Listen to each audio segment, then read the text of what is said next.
हमारी आज की कहानी है स्वर्ग के दर्शन। लक्ष्मी नारायण बहुत भोला लड़का था। वह प्रतिदिन रात में सोने से पहले अपनी दादी से कहानी सुनाने को कहता था। दादी उसे नागलोक, पाताल, गंधर्वलोक, चंद्रलोक, सूर्यलोक आदि की कहानियाँ सुनाया करती थीं। एक दिन दादी ने उसे स्वर्ग का वर्णन सुनाया। स्वर्ग का वर्णन इतना सुंदर था कि उसे सुनकर लक्ष्मी नारायण का स्वर्ग देखने के लिए हट करने लगा। दादी ने उसे बहुत समझाया कि मनुष्य स्वर्ग नहीं देख सकता, किंतु लक्ष्मी नारायण रोने लगा। रोते रोते वह सो गया। उसे सपने में दिखाई पड़ा कि एक चमचम चमकते देवता उसके पास खड़े होकर कह रहे हैं, बच्चे, स्वर्ग देखने के लिए मूल्य देना पड़ता है। तुम सर्कस देखने जाते हो तो टिकट लेते हो, स्वर्ग देखने के लिए भी तुम्हें उसी प्रकार रुपए देने पड़ेंगे। स्वप्न में ही लक्ष्मी नारायण सोचने लगा कि मैं दादी से रुपए मांगूंगा, लेकिन देवता ने कहा, स्वर्ग में तुम्हारे रुपए नहीं चलते, यहाँ तो भलाई और थोड़े कर्मों का रुपए चलता है। अच्छा, तुम यह डिबिया अपने पास रखो। जब तुम कोई अच्छा काम करोगे तो 1 रुपया इसमें आ जाएगा, और जब तुम कोई बुरा काम करोगे तो 1 रुपया इसमें से चला जाएगा। जब यह डिबिया भर जाएगी तब तुम स्वर्ग देख सकते हो। जब लक्ष्मी नारायण की नींद टूटी तो उसने अपने सिरहाने सचमुच एक डिबिया देखी। डिबिया लेकर वह बड़ा प्रसन्न हुआ। उस दिन उसकी दादी ने उसे 1 पैसा दिया। पैसा लेकर वह घर से निकला। एक रोगी भिखारी उससे पैसा मांगने लगा। लक्ष्मी नारायण भिखारी को बिना पैसा दिए भाग जाना चाहता था। इतने में उसने अपने अध्यापक को सामने से आते देखा। उसने अध्यापक उदार लड़कों की बहुत प्रशंसा किया करते थे। उन्हें देखकर लक्ष्मी नारायण ने भिखारी को पैसा दे दिया। अध्यापक ने उसकी पीठ ठोकी और प्रशंसा की। घर लौटकर लक्ष्मी नारायण ने वह डिबिया खोली, किंतु वह खाली पड़ी थी। इस बात से लक्ष्मी नारायण को बहुत दुख हुआ। वह रोते रोते सो गया। सपने में उसे वही देवता फिर दिखाई पड़े और बोले, तुमने अध्यापक से प्रशंसा पाने के लिए पैसा दिया था, सो प्रशंसा मिल गई। अब रोते क्यों हो? किसी लाभ की आशा से जो अच्छा काम किया करता है वह तो व्यवहार है, वह पुण्य थोड़ी ही है।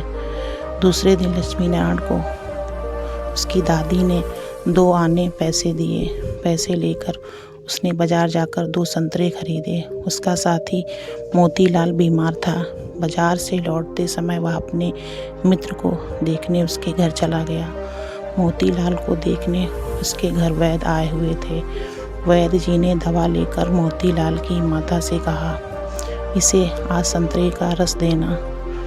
मोतीलाल की माता बहुत गरीब थी। वह रोने लगी और बोली, मैं मजदूरी करके पेट भरती हूँ। इस समय बेटे की बीमारी में कई दिन से काम करने नहीं जा सकी। मेरे पास संतरे खरीदने के लिए 1 पैसा भी नहीं है। लक्ष्मी नारायण ने अपने दोनों संतरे मोतीलाल की माँ को दिए। वह लक्ष्मी नारायण को आशीर्वाद देने लगी। घर आकर जब लक्ष्मी नारायण ने अपनी डिबिया खोली तो उसमें 2 रुपये चमक रहे थे। एक दिन लक्ष्मी नारायण खेल में लग गया। उसकी छोटी बहन वहाँ आई थी और उसके खिलौने को उठाने लगी। लक्ष्मी नारायण ने उसे रोका। जब वह ना मानी, उसने उसे पीट दिया। बेचारी लड़की रोने लगी। इस बार जब उसने डिबिया खोली तो देखा कि उसके पहले के पैसे इकट्ठा किए हुए चले गए हैं। अब उसे बड़ा पश्चाताप हुआ। उसने आगे से कोई बुरा काम न करने का पक्का निश्चय कर लिया। मनुष्य जैसे काम करता है वैसा उसका स्वभाव हो जाता है। जो बुरे काम करता है उसका स्वभाव बुरा हो जाता है। उसे फिर बुरा काम करने की में आनंद नहीं आता है। जो अच्छा काम करता है उसका स्वभाव अच्छा हो जाता है। उसे बुरा काम करने की बात भी बुरी लगती है। लक्ष्मी नारायण पहले रुपए के लोभ से अच्छा काम करता था। धीरे धीरे उसका स्वभाव ही अच्छा काम करने का हो गया। अच्छा काम करते करते उसकी डिबिया रुपयों से भर गई।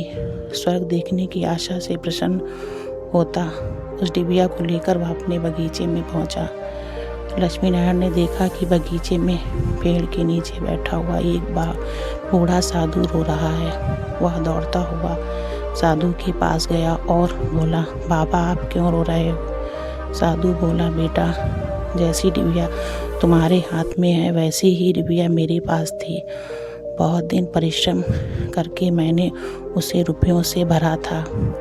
बड़ी आशा थी कि उसके रुपयों से स्वर्ग देखूंगा, किंतु आज गंगा जी में स्नान करते समय वह डिबिया पानी में गिर गई। लक्ष्मी नारायण ने कहा, बाबा आप रो मत, मेरी डिबिया भी भरी हुई है, आप ये ले लो। साधु बोला, तुमने इसे बड़े परिश्रम से भरा है, तुम्हें इसे देने से दुख होगा। लक्ष्मी नारायण ने कहा, मुझे दुख नहीं होगा बाबा, मैं तो लड़का हूँ, मुझे अभी पता नहीं मैं कितने दिन जीना है। मैं तो ऐसी कई डिबिया रुपयों से भर इकट्ठे कर सकता हूँ। आप बूढ़े हो गए हो, आप अब दूसरी डिबिया पता नहीं कब भर पाएंगे या नहीं, इसलिए आप मेरी डिबिया ले लीजिए।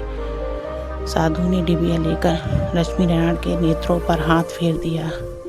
लक्ष्मी नारायण के नेत्र बंद हो गए। उसे स्वर्ग दिखाई पड़ने लगा। ऐसा सुंदर स्वर्ग की दादी ने जो स्वर्ग का वर्णन किया था, वह वर्णन तो स्वर्ग के एक कोने का भी ठीक वर्णन नहीं था। जब लक्ष्मी नारायण ने नेत्र खोले तो साधु के बदले स्वप्न में दिखाई पड़ने वाला वही देवता उसके सामने प्रत्यक्ष खड़ा था। देवता ने कहा, बेटा जो लोग अच्छे काम करते हैं स्वर्ग उनका घर बन जाता है। तुम इसी प्रकार जीवन में भलाई करते रहोगे तो अंत में स्वर्ग पहुंच कर जाओगे। देवता इतना कहकर वहीं अदृश्य हो गए। अगर आपको हमारी वीडियो अच्छी लगी तो वीडियो को लाइक, चैनल को प्लीज़ सब्सक्राइब जरूर करें।